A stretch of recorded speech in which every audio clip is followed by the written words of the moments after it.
Hello and welcome to the next lesson in All About Stamping. Today I wanted to feature Unity Stamp Company. They're a company that works a lot with other brands and other companies to produce stamps as well as individual artists. And they're based out of Minnesota, which is where I live, so that's pretty cool to me too. They're a smaller company and all of their stamps are rubber based. They do both wood mounted stamps as well as the cling stamps. And they have their itty bitties line, which these range in price from about $4 to $6 or $7. It depends where you get them. And they have, you know, smaller stamps, usually 2 per set, or things like this where it's one piece, but you could definitely cut these apart with your Tim Holtz tonic scissors if you wanted to, and I think I probably will on this. Their larger sets come in packages like this. They're kind of craft envelopes, and you open them and it kind of varies on how many images per sheet. Like obviously this one's going to be a smaller sheet. The cityscape is pretty small, but I mean this set is cheaper than this set. And this one comes like this. You can tell that it was one sheet of rubber and they cut it down. And it comes so that, here I'll show you.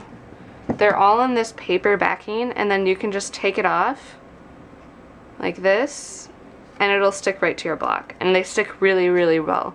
So even though there's not the image on the other side, it's kind of worth it for the sticking ability, because this will stick way better than ones with the image on the back of them. So I really like that. Another thing I really like about Unity Stamp Company, like I mentioned before, is that they co-brand. So these two were designed by different artists, and you can tell them that because of the style, and it says the artist. There is this one that's teamed up with Samantha Walker, who also designs really, really cool silhouette shapes too, and die cut shapes. And then they also have ones in conjunction with Cosmo Cricut. This one is Cosmo Cricut, and I believe this one is too. And this goes with their Upcycle line, and this one goes with their Social Club line. And they've done Cosmo Cricut stamps for a while, so they have a lot of Cosmo Cricut stamps. And then they do things with other companies as well. And you can go to their website for the full list of things that they do, because they team up with a lot of people. So I think it's really cool that they kind of branch out there. And their stamps are super high quality and rubber made, so you know you're getting a good product when you buy co-branded things from them. So today I'm actually going to be using this stamp set called Could I Be Any Cuter? And I love the images on this. They'd be really good for baby cards or things like that. Or just a general, you know, happy theme.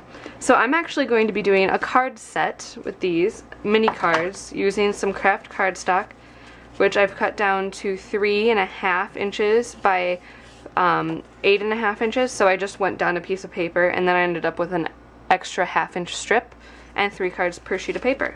So that's really cool, and these will be really great. These will be the perfect size for the images in this set. So let me get set up and I'll be back in just a second.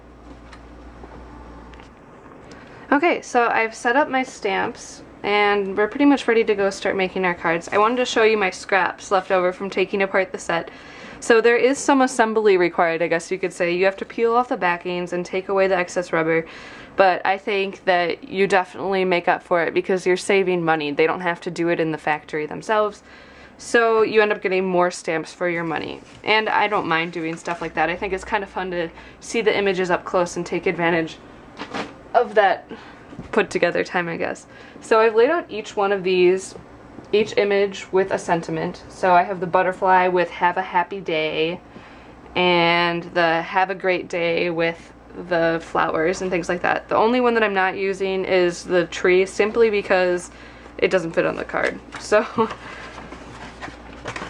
I'm going to keep this out as a reference just so I can see exactly how the image stamps, because that is one drawback of having cling rubber without the image on the back. You don't get to see the image while you're stamping it, but it should be pretty okay. I think we can handle it. So I'm going to start out with just opening my first card here, laying it down, and this just keeps it from kind of flying open when you're trying to stamp on it. And I'll start out with the have a happy day, and then do the butterfly second. I want to stamp the sentiment first, but since these aren't see-through, it's hard to position it exactly correctly. And the sentiments need to be straight, otherwise you'll be able to tell. So what I'm going to do is actually use my Stamp-A-Majig and line it up in the corner. I'm just going to use the same ink I'm stamping on the card, so it will smear on the plastic sheet, but it will also be easy to clean up. So I just need to be careful not to touch the sheet and then touch the card. I'll ink up my stamp, stamp it down, and then you can kind of see where it's going to stamp. So you can see it just enough to help you out, and then it'll wipe off really easily. So I'm going to line it up, make sure it's straight, and then add my positioner here, and then ink my stamp and then stamp it.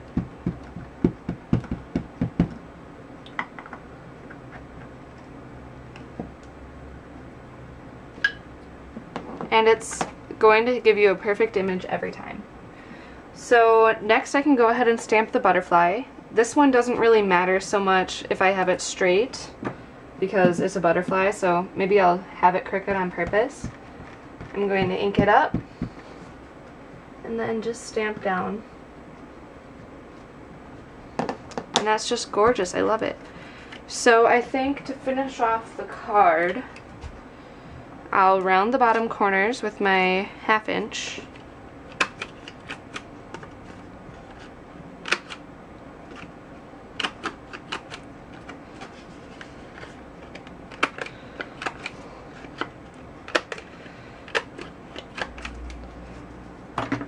And then at the very end, I think I'll go back with some white pen detail, but I'm going to wait until I have them all stamped out.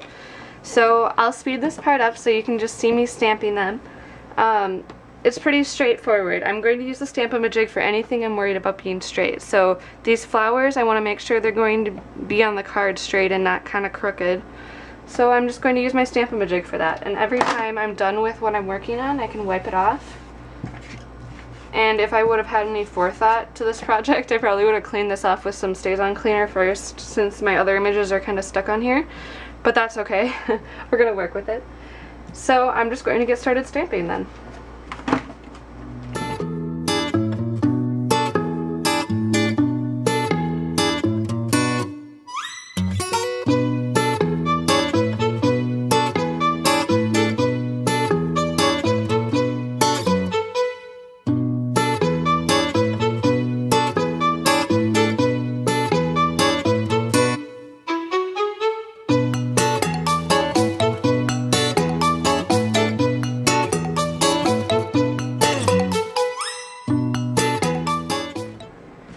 So I'm done stamping my cards. Before I move on from stamping though, I wanted to show you one thing. Since this rubber it's really high quality and it's on this cushion that's about 1/8 of an inch wide, you need to make sure that you're applying light pressure when you go down. Instead of how you would on, say, maybe a clear stamp, you don't even really need to do more than press it with a finger to get a good image. But if you press it down a little too much, you get this smudging. Here, I'll exaggerate it so that you can see it. You get this kind of ghosting around the edges. So with stamps that are this quality and that have this much give in them, you really don't need to apply much pressure. So just keep that in mind. And okay, so when you're doing a card set like this that's clean and simple this way, chances are you're going to mess up at least once. I think I messed up twice in here, where I got maybe an edge or pressed too hard and got some ghosting. So what I'm going to do actually, to make this a little bit more complex, is add some pattern paper on the back side of each inside, I guess you can say. So I'm using this pattern paper from the Stella and Rose collection by My Mind's Eye, and as you can see, I've used this pattern paper quite extensively. And I've just cut out backs that are the exact same size as my card front, so 3.5 by 4 1/4.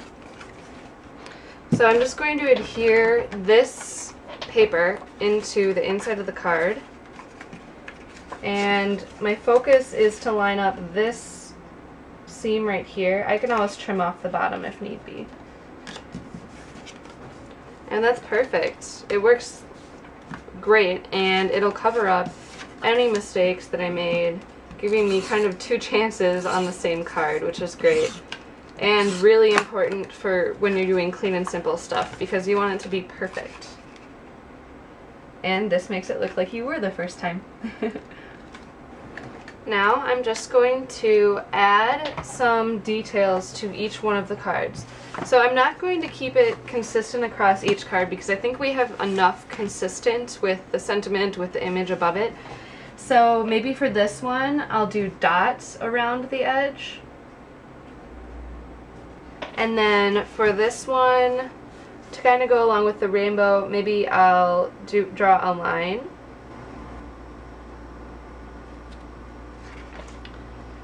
And then for this one, I'll do some stitching.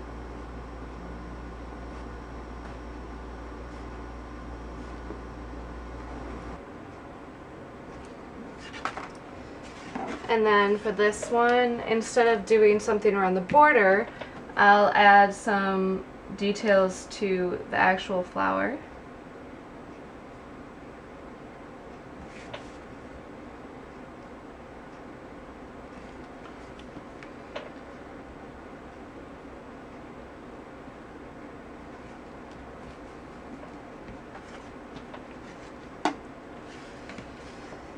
And then for this one, I'll add 2 lines across the bottom.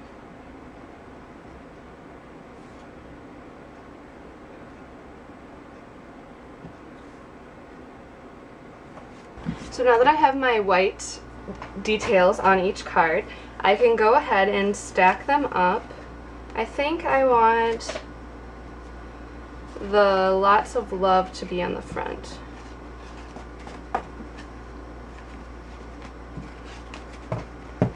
And then, just to tie everything together, sorry for the bad pun, I didn't mean it, I promise. I'm going to use this twine from Divine Twine and start on the front and do the typical, you know, present wrapping, I guess, where it kind of crosses in the back.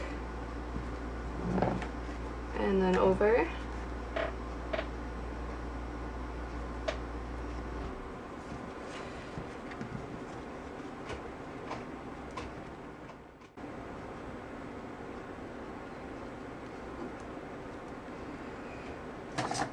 I can just trim off the ends here and adjust it so it looks nice and pretty.